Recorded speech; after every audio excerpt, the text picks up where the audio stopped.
इन्नल हम्दुलिल्लाह वस्सलातु वस्सलामु अला रसूलिल्लाह अम्मा बाद। मोहतरम नाज़रीन और मुअज़्ज़ज़ सामीन, इस्लाम मीडिया के प्लेटफार्म से मैं बंदा नचीज़ हाफ़िज़ अबू याहिया आपकी खिदमत में हाज़िर हूँ। ईद उल अज़हा चूँकि करीब आ रही है और बहुत सारे मसाइल कुर्बानी के हवाले से, कुर्बानी के गोश्त के हवाले से, ईद के हवाले से पूछे जाते हैं। तो मैं आज एक क्लिप सुन रहा था मौलाना तारिक मसूद साहब का, जो हमारे देवबंद मकतब फ़िक्र के एक आलिम है और मुफ्ती हैं, मशहूर व मारूफ़, कराची में होते हैं। तो उन्होंने एक अजीबो गरीब बात की। मैं तो हैरान रह गया वो बात सुनकर। तो मैंने ये चाहा कि आपके साथ भी वो बात शेयर करता हूँ, क्योंकि हमारा मकसद ये है कि हम अच्छे तरीके से जो किसी की गलती हो उसमें उसकी इस्लाह करें। हो सकता है कोई बात बयान करते वक़्त किसी के जहन में वो ना आई हो, सुनी सुनाई बतौक़ात बंदा बग़ैर सोचे समझे बात को आगे फारवर्ड कर देता है। तो मुफ्ती साहब ने ये जो बात की है वो बड़ी अजीबो गरीब की है। कहते हैं कि गोश्त की जब आपने तकसीम करनी है, मिसाल के तौर पर एक कुर्बानी कुछ लोगों ने मिलकर की है, 7 लोगों ने या 5 लोगों ने या 2 लोगों ने, एक जानवर में कई लोग शरीक हुए हैं। तो जब उस गोश्त को आपने तकसीम करना है तो तोल कर आपने तकसीम करना है, 1 ग्राम भी, बल्कि कहना तो ये चाहिए था मिलीग्राम भी।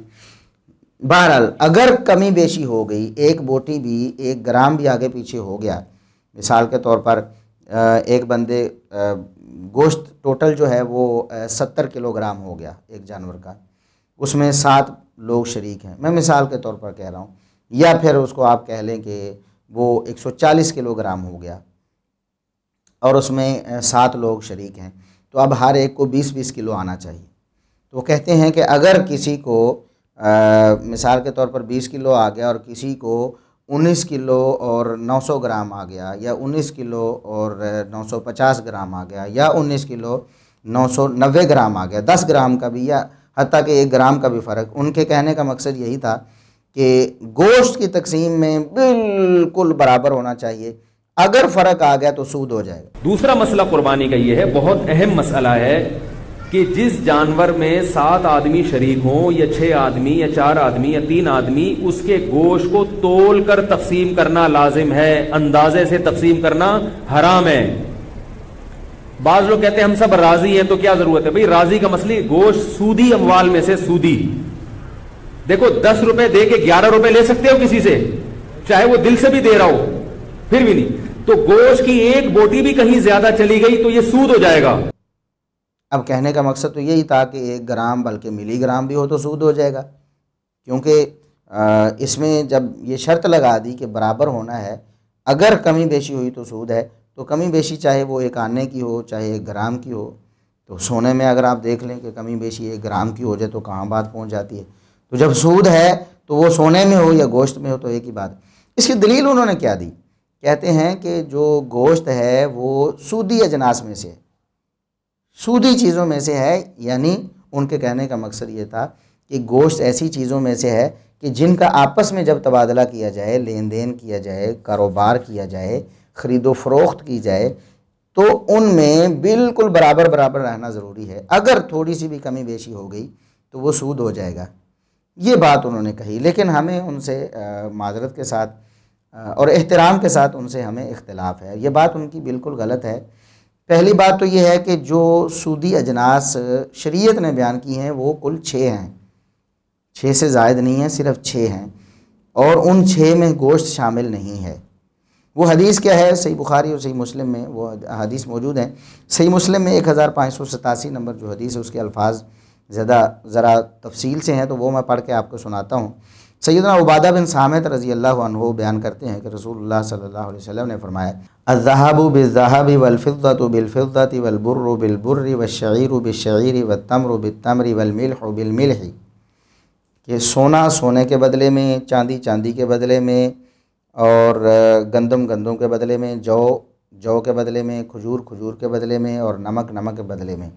ये 6 चीज़ें जब आपस में इनका तबादला हो रहा हो, ख़रीदो फ़रोख्त में ली दी जा रही हों, तो मिसलम बि मिसलिन, ये मिसल बि मिसल होंगी, यानी बराबर बराबर होंगी। सवाअम बि सवाइन, इसका माना भी बराबर बराबर होंगी, बराबर बराबर, कोई फ़र्क नहीं होगा, यानी इनके आपस में माप तोल में।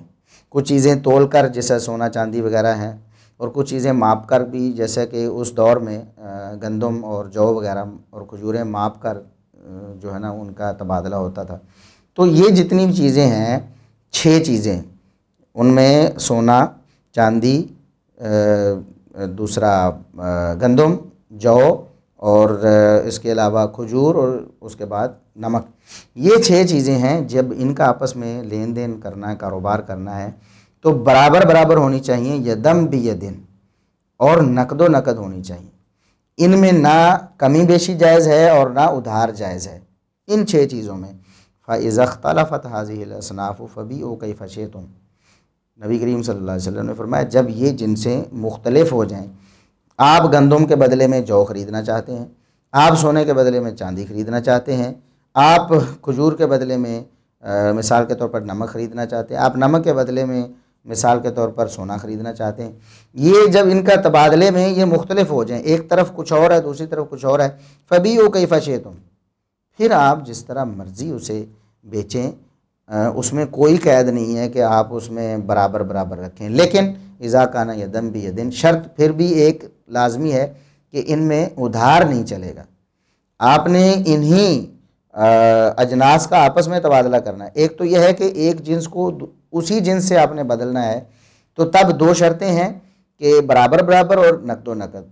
और इन्हीं जिन्सों में अगर आपने तबादला आपस में करना है दूसरी जिन्स के साथ, तो फिर एक शर्त ख़त्म हो जाएगी कि आप कमी बेशी कर सकते हैं। अब ज़ाहिर है कि सोने से चांदी का जो तबादला होगा तो कमी बेशी यकीनन होगी, सोना थोड़ा होगा, चांदी ज़्यादा होगी, तो इसमें इजाज़त दे दी, लेकिन फिर भी नकदो नकद करना है। तो ये 6 अजनास शरीयत ने बयान की हैं। इन्हें रिबवी अजनास कहते हैं या सूदी अजनास, कि जिन जिनसों के तबादले में अगर कमी बेशी हो जाए या उधार हो जाए तो वो सूद बन जाता है।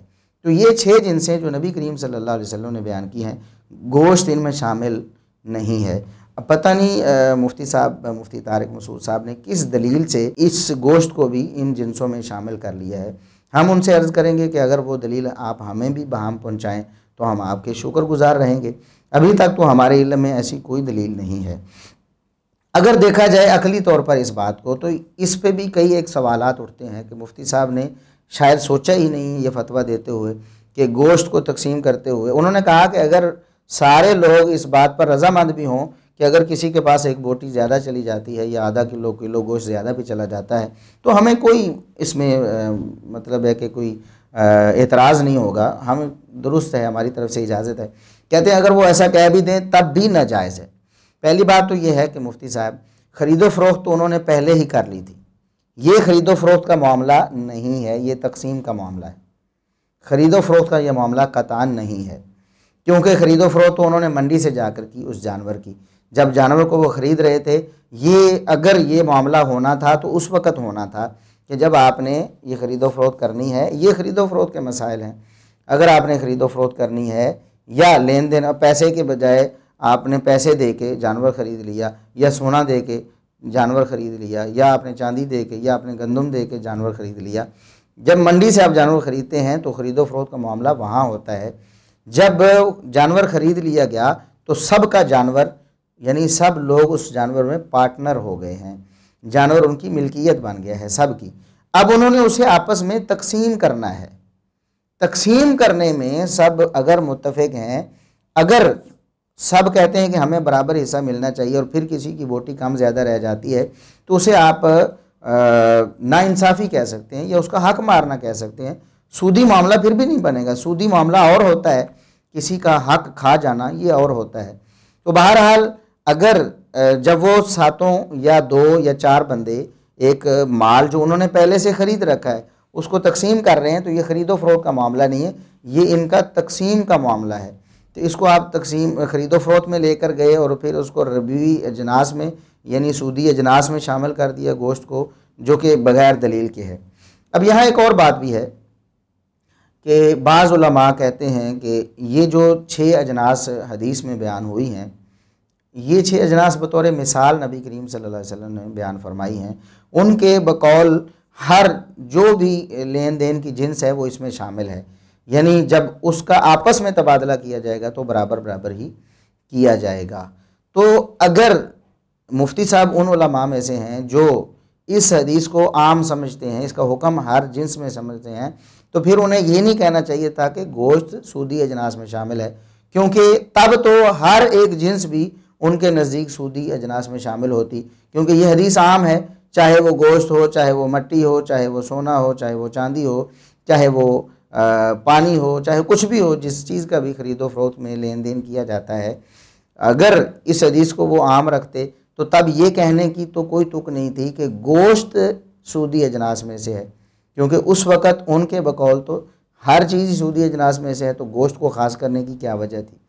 एक बात, और उससे अगली बात यह है कि मुफ्ती साहब ने एक हीला बताया कि अब आपने करना क्या है। अब ज़ाहिर है कि तकसीम में कहीं थोड़ा बहुत तो हो जाता है, कुछ ग्राम तो या एक आध पाव तो आगे पीछे हो जाता है, तोलते वक्त भी ऐसा हो जाता है कि कमी बेशी हो जाती है, कुछ ग्राम किसी को ज़्यादा चला गया, किसी को कम चला गया, या जब आपने बोटियाँ डाली हैं, एक को दी हैं, दूसरे को दी, तीसरे को दी हैं, तो किसी में थोड़ा बहुत एक आध बोटी का फ़र्क आ गया, तो कहते हैं उसके लिए फिर आप क्या करें, एक तरीका इख्तियार करें, कलेजी को और पाए वगैरह जो हैं उनको अलग कर लें।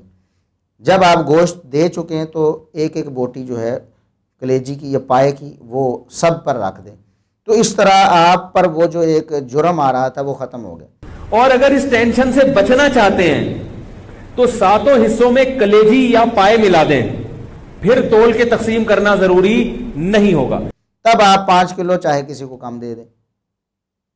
यानी अगर आपने कलेजी की एक बोटी रख दी है, सब ढेरियों पर, सब तकसीम करदा गोश्त पर, एक एक 7 हिस्सों पर 7 बोटियां कलेजी की रख दी हैं, तो कहते हैं फिर आप अगर कमी बेशी हो भी जाती है तो फिर जायज़ है। हम पूछते हैं मुफ्ती साहब फिर क्यों जायज़ है? अगर पहले नाजायज़ था इसलिए कि किसी का हक मारा जा रहा है, तो अब भी मारा जा रहा है, आप उसको एक बोटी देकर उसका 1 किलो गोश्त किस तरह रख सकते हैं? ये फिर भी नाजायज़ होगा और हराम होगा, लेकिन सूद की वजह से नहीं, ना इंसाफ़ी की वजह से। तो मुफ्ती साहब इसकी एक अजीब सी लॉजिक पेश करते हैं कि ये एक गोश्त की एक अलग सी किस्म है, यानी एक रान का गोश्त है, या दस्ती का गोश्त है, या चांपों का गोश्त है, या जो है ना वो कमर का गोश्त है, इस तरह, तो या गर्दन का गोश्त है। ये कलेजी या पाए जो हैं इससे हटकर एक अलग किस्म का गोश्त है, लिहाजा आपने इस तरह किया कि गोया 10-10 रुपए और साथ में एक एक टॉफ़ी दे दी है, बजाय 11-11 पूरे करने के। तो 11-11 पूरे नहीं होते तो आप एक एक टॉफ़ी दे दें, तो फिर किसी में अगर कमी बेशी भी हो, किसी को 10.5 दे दी और टॉफ़ी दे दी, किसी को मतलब है कि 11 दे दी और टॉफ़ी दे दी, तो टॉफ़ी देने से सब के जो है ना वो मामला दुरुस्त हो जाएंगे, कमी बेशी का मामला जो है ना वो ख़राबी की तरफ नहीं जाएगा। जैसे 10 रुपए दे के 11 रुपए देना तो हराम है ना, लेकिन 10 रुपए के साथ एक टॉफ़ी रख लें, है भाई, फिर 11 रुपए ले सकते हैं। तो अब जब आप उसमें कलेजी मिला देंगे तो कलेजी गोश्त की जिन्स से एक अलग चीज है, तो अगर इधर गोश्त ज्यादा आएगा तो वो कलेजी के मुकाबले में होगा, इधर कलेजी ज्यादा आएगी तो वो गोश्त के मुकाबले। जिन्स तब्दील होने से सूद के मसाइल फिर वो पेश नहीं आते। तो ये बड़ी अजीब सी बात है। मुफ्ती साहब इस तरह तो जो है चांपों का गोश्त वो गोश्त की और किस्म है, गर्दन का गोश्त और किस्म है, रानों का गोश्त और किस्म है, और दस्ती का गोश्त और किस्म का है। अब देखें ना, नबी करीम सल्लल्लाहु अलैहि वसल्लम दस्ती के गोश्त को पसंद फरमाते थे। अब इसका मतलब यह है कि आपके नज़दीक जो दस्ती के गोश्त की कदर व कीमत थी वो दूसरे गोश्त की नहीं थी, क्योंकि आप उसे पसंद फरमाते थे। तो जो किसी चीज़ की पसंद होती है उसके नज़दीक वो ज़्यादा कीमती होती है, तो फिर तो सारा गोश्त ही जो है ना एक दूसरे से मुख्तलिफ हुआ, तो लिहाजा ये फिर कलेजी और पाए का दरमियान में लाने की बात ही नहीं थी। आप सीधा सीधा कहते कि भी ये जुर्म तो है कम ज़्यादा होना, लेकिन जब गोश्त सारा आपने मिला लिया, आपने रानों का भी, दस्ती का भी, और पुठ का भी, और गर्दन का भी, और सारे गोश्त आपने पल्ले का भी मिला लिया, तो ये सारे गोश्त आपस में मिल गए, तो लिहाजा एक जिन्स रही नहीं। तो ये बड़ा अजीबोगरीब सा एक फ़तवा मुफ्ती तारिक मसूद साहब ने दिया है, तो हमें इस बात की समझ नहीं आई। हमारे नज़दीक ये बिल्कुल गलत बात है। सूदी ये मामला किसी तरीके से नहीं बनता, क्योंकि ये ख़रीदो फ़रोख्त का मामला नहीं है, ये तकसीम का मामला है। तकसीम के मामले में अगर थोड़ी बहुत कमी बेशी हो जाती है और फ़रीक़ैन उस पर मुतमिन और राज़ी हैं कि कोई बात नहीं, अगर कमी बेशी हो जाती है उसको सूद आप किस तरह कह सकते हैं? सूद कहना बिल्कुल गलत है, और गोश्त को सूदी अजनास में शुमार करना ये भी गलत है, क्योंकि हदीस में सूदी अजनास 6 बयान हुई हैं, 6 से ज़्यादा नहीं हैं। लिहाजा हमें किताब व सुन्नत में जो तालीमात हैं सूद के हवाले से हों या दीगर हवाले से, हमें उन्हीं पर इक्तिफ़ा करना चाहिए। अपनी तरफ से कुछ चीज़ों का इजाफ़ा करके उनको सूद बना देना ये दुरुस्त नहीं है। अल्लाह तबारक व तआला हमें किताब व सुन्नत पर अमल की तौफ़ीक़ अता फ़रमाए।